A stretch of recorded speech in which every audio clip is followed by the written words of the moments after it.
Bonjour, aujourd'hui je vais vous parler de la vanité de ce monde qui passe versus la durabilité du royaume de Dieu qui ne passera jamais.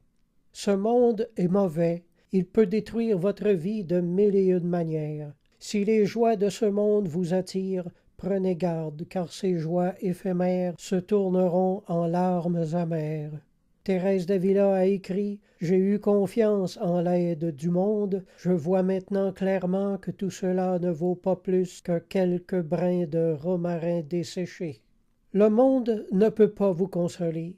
Le monde ne veut avoir affaire qu'avec ceux qui rient, qui font du bruit, qui se livrent à une joie délirante. Pour le monde, la douleur a trop d'ennui. D'ailleurs, n'est-ce pas le monde lui-même qui se plaît à blesser, à flétrir et à empoisonner ceux qui l'approchent? François de Sales a écrit « Considérez le malheur du monde qui ne pense n'être créé que pour bâtir des maisons, planter des arbres et assembler des richesses. Que les mondains regardent la terre, cette terre noire et maudite, eux qui n'attendent rien au-delà.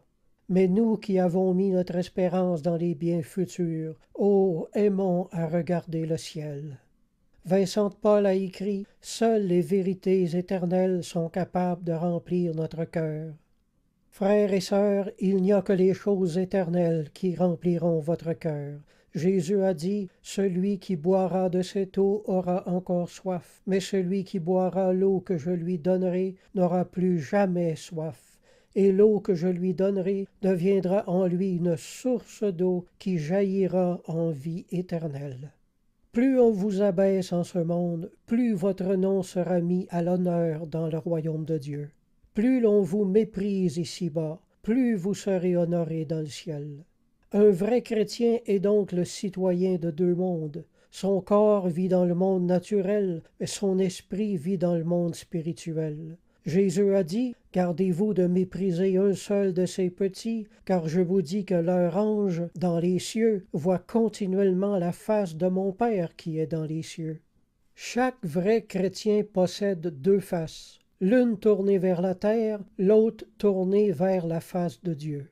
À toute heure du jour ou de la nuit, le chrétien peut se tourner vers Dieu et parler avec le ciel.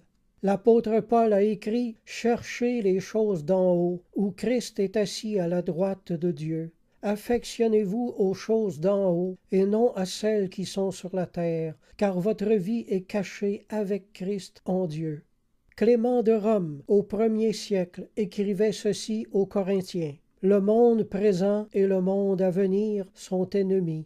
Nous ne pouvons pas être l'ami des deux. Nous devons dire adieu à ce monde pour bénéficier de celui qui est à venir. Amen. » La Bible dit « C'est assez d'avoir dans le temps passé accompli la volonté des païens en marchant dans la dissolution, les convoitises et l'ivrognerie.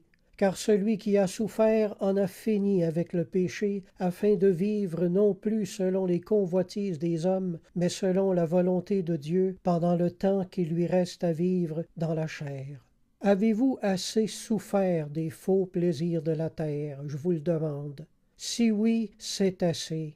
Vous avez suivi les autres dans leurs péchés, et loin d'être plus heureux, vous en êtes devenus plus malheureux encore. Alors ne tardez plus. Retournez-vous et faites face au Seigneur. Abandonnez le train de ce monde et entrez dans le service de Dieu.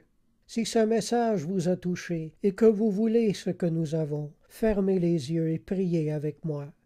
Mon Dieu, je suis fatigué d'avoir un cœur vide. Les plaisirs de ce monde m'ont menti et ne m'ont pas rempli.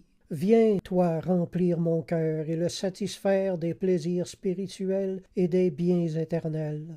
J'accepte Jésus-Christ comme sauveur personnel et j'accepte de recevoir de lui une nouvelle vie. J'accepte de me mettre à son école pour apprendre comment je dois vivre pour être pleinement heureux. Amen. Je vous encourage à vous procurer une Bible et à retourner à l'Église. Si vous avez des questions, mon adresse courriel est jocelyn041@hotmail.fr. Alors je vous dis à la prochaine, gardez la foi et la foi vous gardera.